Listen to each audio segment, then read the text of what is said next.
जय जय श्री राधे, जय जय श्री राधे, जय जय श्री राधे। भक्ति भक्ति भगवंत गुरु चतुर्नाम बपु एक, इनके पद बंधन किए नाशे विघ्न अनेक। नमो नमो जय श्री वृंदावन रचि बरचत गनि गौरी। नमो नमो जय कुंज मेहलिनित, नमो नमो जामे सुख होरी। नमो नमो जय कुंज बिहारी, नमो नमो प्रीतम चित चोरी। नमो नमो जय श्री हरिदासी, नमो नमो इन्हीं की जोरी। आज के सत्संग में भक्तों के हित जिन्होंने अपने पुत्रों को जहर दिया, ऐसी दो भाइयों का चरित्र वर्णन करेंगे। प्रियादास जी कहते हैं, भक्तन के हित सुत बिज दियो भे भाई, कथा सरसाई बात खोल के बताइए। भयो एक भूपता के भक्त भुवन क्या में, आयो भक्त भूपता तो लगनी लगाइए।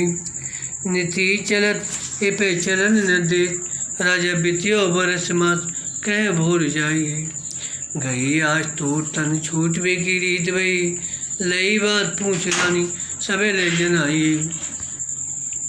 प्रियादास जी कहते हैं, जिन्होंने भक्तों का दर्शन सत्संग पाने के लिए अपने पुत्रों को विष दिया, उन दो भाइयों की कथा अत्यंत रसमयी है। उसे विस्तार करके बताते हैं। एक राजा बड़ा भक्त था, उसके यहाँ बहुत से साधु संत आते रहते थे। राजा उनकी सप्रेम सेवा करता था।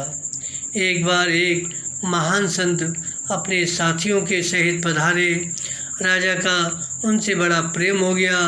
वे संत राजा के यहाँ से नित्य प्रति चलने के लिए तैयार होते, परंतु राजा एक न एक बात कहकर प्रार्थना करके उन्हें रोकता।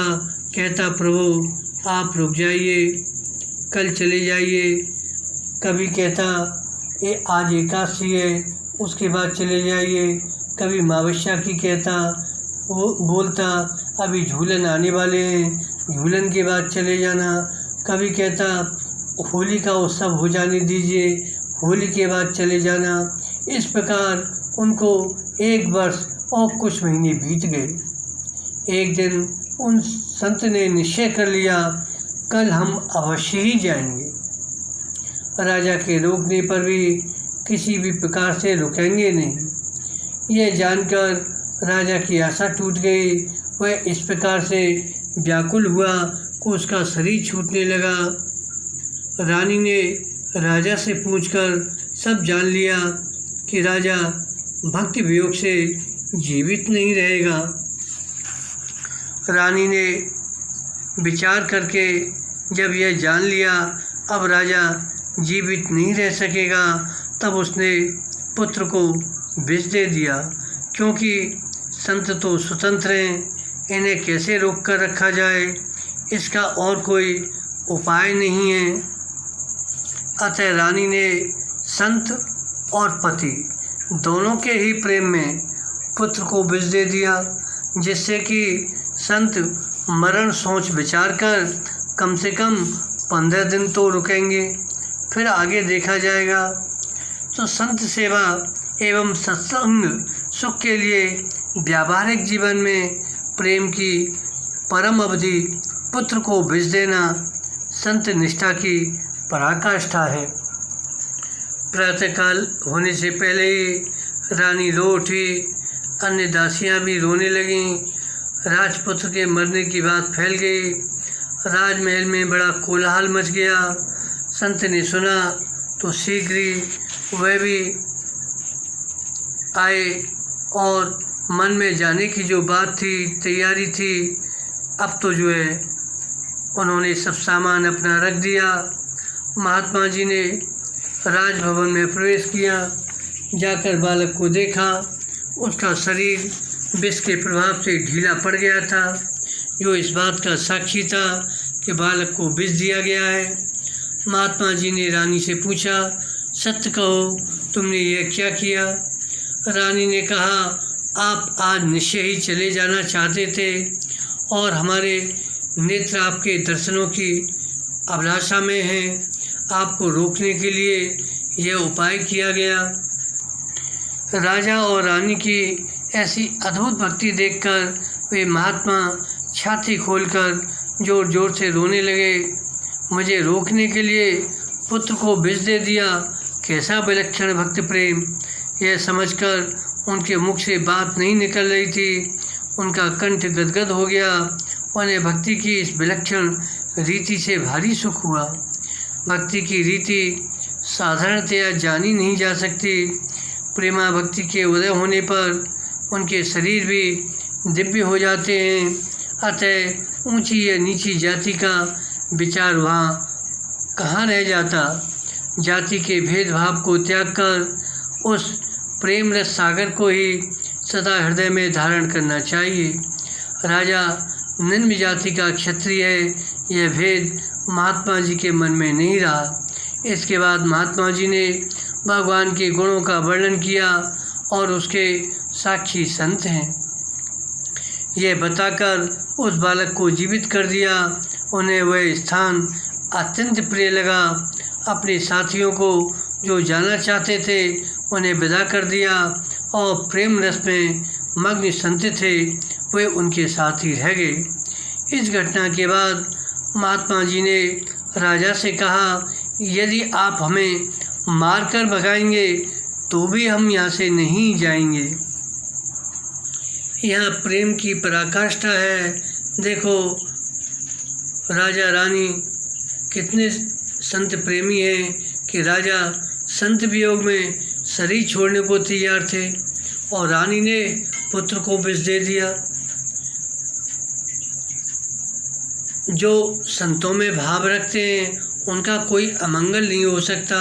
देखो राजा का मृतक पुत्र जीवित हो गया। यहाँ जो है भक्ति की पराकाष्ठा दिखाई गई है। आगे दूसरी बाई का चरित्र वर्णन करते हैं। अब दूसरी भक्ताबाई की कथा सुनिए जो कि मन को प्रिय लगने वाली है। इस प्रकार की कथाओं को सुनकर यही शिक्षा मिलती है कि संसार में जब तक है सत्संग अवश्य कीजिए। एक राजा परम भक्त था। उनकी कन्या ऐसे घर में ब्याही थी जहाँ के सभी लोग महाअभक्त थे। उनके यहाँ भगवत भक्ति संबंधी कोई कार्य कभी नहीं होता। वहाँ साधु संतों के आने की बात तो दूर रही, उनका नाम भी कोई कभी नहीं लेता था। पिता के यहाँ उस राजकन्या का शरीर संतों की शीत प्रसाद से और नेत्र उनके दर्शनों से पले थे। उसकी जिह्वा संत चरणामृत के स्वाद विशेष के रस को जानने वाली थी। भक्ति में वातावरण में पलने वाली उस राजपुत्री का मन घबराने लगा।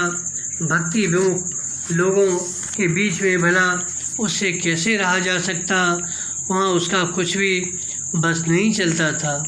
अंत में जब उसने कोई उपाय नहीं सूझा तो उसने अपनी एक दासी से कह दिया, इस नगर में जब कभी भगवान के प्यारे भक्त आवें तो मुझे बताना।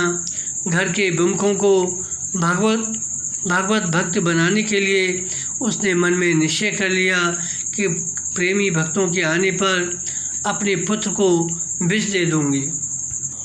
इस राजकन्या के पिता का नाम महीपति राव था। ये महाराष्ट्र के एक गांव के राजा थे और इस कन्या का नाम श्री सीता देवी था। यह कन्नाड़ के राजा राम राय से ब्याही गई थी। यह राजा महाअभक्त था। इसकी आज्ञा थी मेरे गांव में कोई साधु संत न घुसने पावे। अब तो इस राजपुत्री ने घर के विमुखों को भगवत भक्त बनाने के लिए मन में निश्चय कर लिया कि प्रेमी भक्तों के आने पर अपने पुत्र को बेच दे दूंगी। उस राजकुमारी ने संतों की महिमा सुनी थी। दृढ़ विश्वास भी था कि संत समर्थ होते हैं, मरे हुए को भी जला देते हैं तथा नेवासे ग्राम में मृतक सच्चिदानंद नाम के व्यक्ति को श्री ज्ञानदेव जी द्वारा जीवित करने का प्रसंग उसने अपनी आँखों से देखा था। अतः उसने अपने पुत्र को विष देने का निश्चय किया कि संत जीवित कर देंगे और इस चमत्कार से घर वालों को भक्ति हो जाएगी। एक दिन दैव योग से उस नगर में साधुओं की जमात आई। उनके आने का समाचार दासी ने उस राजपुत्री को दिया। यह मायके की दासी थी। राजकुमारी ने इसको इसलिए नियुक्त कर रखा था, संत आवें तो सूचना देना। दासी के द्वारा सूचना पाकर श्री सीताबाई उसे संग लेकर संतों का दर्शन करने गई। संयोग से उस समय श्री नामदेव जी इस आशय का पद गा रहे थे, जो सच्चे साधुओं को एक ग्रास भी भोजन कराता है तो भगवान तृप्त होकर ढकाल लेते हैं।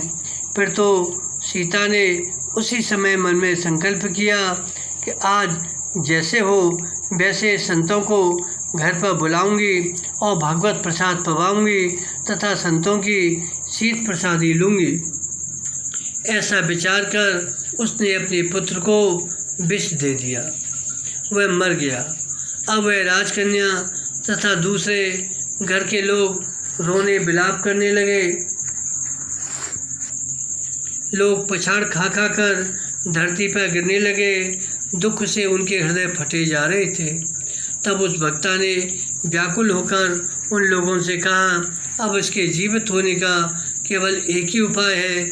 यदि वह किया जाए तो पुत्र अवश्य जीवित हो सकता है। इस उपाय को मेरे पिता कई बार कर चुके हैं। रोते रोते सभी ने कहा, जो भी उपाय बताओगी उसे हम करेंगे। तब उस बाई ने बताया कि संतों को बुलाइए। उन लोगों ने कहा, संत कैसे होते हैं? इस पर भक्ता ने कहा, यह दासी मेरे पिता के घर में संतों को देख चुकी है। कैसे होते हैं, कहाँ मिलेंगे आदि बातों को यह बताएगी। पूछने पर दासी ने लोगों को संतों के लक्षण बताए। कहा कि आज इस नगर में कुछ संत पधारे हैं और अमुक स्थान पर ठहरे हुए हैं। क्योंकि राजा राम राय के कठोर आदेश से संत भूलकर भी उस गांव में नहीं जाते थे। परम साध्वी, परम भागवती, संतनिष्ठ श्री सीताबाई इससे बहुत दुखी रहा करती थीं। इन्होंने अपने पिताजी को पत्र द्वारा अपना दुख निवेदन किया। तब महीपति राम जी ने जन्मजात सिद्ध श्री ज्ञानदेव जी से प्रार्थना की, आप एक बार उस गांव में पधारें और उन विमुखों को सन्मार्ग पर लावें। इनकी प्रार्थना पर श्री ज्ञानदेव जी अपनी पूरी जमात को लेकर उस गांव में गए थे। साथ में निवृत्तिनाथ जी, सोपान देव जी, मुक्ताबाई जी, चोखा मेला जी, सामंता माली जी, श्री गोरा कुमार जी, श्री नरहर सोनार जी और विशोबा खेचर आदि उच्च कोटि के गृहस्थ विरक्त संत थे। उस समय राजा राम राय शिकार खेलने गए थे। इस तरह दासी ने संतों के लक्षण बताए। कहा कि आज इस नगर में कुछ संत पधारे हैं और अमुक स्थान पर ठहरे हैं। वह दासी राजा को साथ लेकर चली और संतों से बोलना सिखा दिया। कहा कि देखते ही पृथ्वी पर गिरकर साष्टांग दंडवत प्रणाम करते हुए उनको चरण पकड़ लेना और कहना, हम पतित तथा आप लोग पतित पावन हैं, हम दीन हैं, आप लोग दीनबंधु हैं। सिखाना इसलिए पड़ा कि राजा लोगों की तो अबे तबे की बोली होती है, हमेशा सेवकों के साथ तड़प झड़प की बातें करते हैं। अतः संतों से भी यदि वैसे ही बोलेंगे तो बना बनाया काम बिगड़ जाएगा। इस तरह दासी ने पहले ही राजा को सिखा दिया। राजा ने भी दासी के कथन के अनुसार ही कार्य किया। वहाँ जाकर संतों को प्रणाम किया। शोकवश राजा की आंखों से आंसुओं की धारा बह रही थी, परंतु उस समय ऐसा लगा मानो ये संत के प्रेमवश रो रहे हैं। सहज विश्वासी उन संतों ने भी विश्वास किया, ये लोग प्रेम से रुदन कर रहे हैं। राजा ने प्रार्थना की, प्रभु मेरे घर पधार कर उसे पवित्र कीजिए। राजा की विनती स्वीकार कर संतजन प्रसन्नतापूर्वक उसके साथ चले। दासी ने आगे ही आकर भक्ता रानी को साधुओं के शुभागमन की सूचना दे दी। वह रानी पौड़ी में आकर खड़ी हो गई और संतों को देखते ही वह उनके चरणों में गिर पड़ी और प्रेमवश गदगद हो गई। आंखों में आंसू भरकर धीरे से बोली, मेरे पिता माता तो संत जन ही हैं, इसे सत्य जानो। आज मैं अपने अंग में फूल ही नहीं समा रही हूँ। आप लोगों का दर्शन पाकर आज ऐसा मन में आता है कि अपने प्राणों को आपके श्री चरणों में नौछावर कर दूँ। राजा के नेत्रों में जो आंसू आ रहे थे वह संतों की में प्रीति के कारण नहीं थे, वह तो पुत्र शोक में आंसू बहा रहे थे, पुत्र प्रेम में। परंतु भोले वाले संतों ने तो यही समझा कि राजा संत प्रेम में रो रहा है। संत लोग अपने समान ही सबको समझते हैं। इस पर एक उदाहरण बताते हैं कि एक बार भगवान श्री कृष्ण ने श्री युधिष्ठिर जी से दुष्टों की खोज करने को कहा। परम भागवत धर्मराज श्री युधिष्ठिर जी को कोई ऐसा खल दुष्ट नहीं मिला। ऐसे ही एक बार दुर्योधन से साधु की तलाश करने को कहा, उसे कोई साधु नहीं मिला। ऐसे ही संतों ने यहाँ भी पुत्र प्रेमासक्त राजा को परम संत से भी समझा। अब तो रानी संतों के चरणों में पड़कर अपने अंग में फूलेनी समा रही थी और उस भक्ता महारानी की अति विशेष प्रीति देखकर संतजन अति प्रसन्न हो गए। बोले कि तुमने जो प्रतिज्ञा की वह पूरी होगी। संत ज्ञानेश्वर जी ने इस रानी को पहचान लिया। बोले, बेटी तुम तो महीपत राव की पुत्री हो ना, हमने तुमको वहाँ देखा है। तुम खूब संतों की सेवा करती थी, प्रसाद चरणामृत के लिए मचल जाती थी। राजकुमारी अतीत का स्मरण कर फबक फबक कर रोने लगी। श्री ज्ञानेश्वर जी ने धैर्य बंधाया और राजकुमारी ने प्रतिज्ञा की थी, या तो संत मेरे मरे हुए पुत्र को जीवित करके भक्ति का चमत्कार दिखाकर घर वालों को भी भक्त बना दें, नहीं तो मैं भी देह त्याग दूंगी, परंतु इन विमुखों के संग अब नहीं रहूंगी। उसने अपना यह निश्चय श्री ज्ञानदेव जी को सुना दिया। तब ज्ञानदेव जी बोले, तुमने जो प्रतिज्ञा की है वह पूरी होगी। राजमहल में जाकर संतों ने मरे हुए बालक को देखकर जान लिया इसे विष दिया गया है। उन्होंने संत भगवंत चरणामृत उसके मुख में डाला। अकाल मृत्युहरणम सर्वव्याधि विनाशनम विष्णु पादोत्कम पीत्वा पुनर्जन्म न विद्यते। यह कहकर चरणामृत पीते ही वह राजकुमार तुरंत जीवित हो गया। इस विलक्षण चमत्कार को देखते ही राजा एवं उसके परिवार के सभी लोग जो भक्ति से विमुख थे, सभी ने संतों के चरण पकड़ लिए और प्रार्थना की, हम लोग आपकी शरण में हैं। तब संतों ने उन सभी को दीक्षा देकर शिष्य बनाया।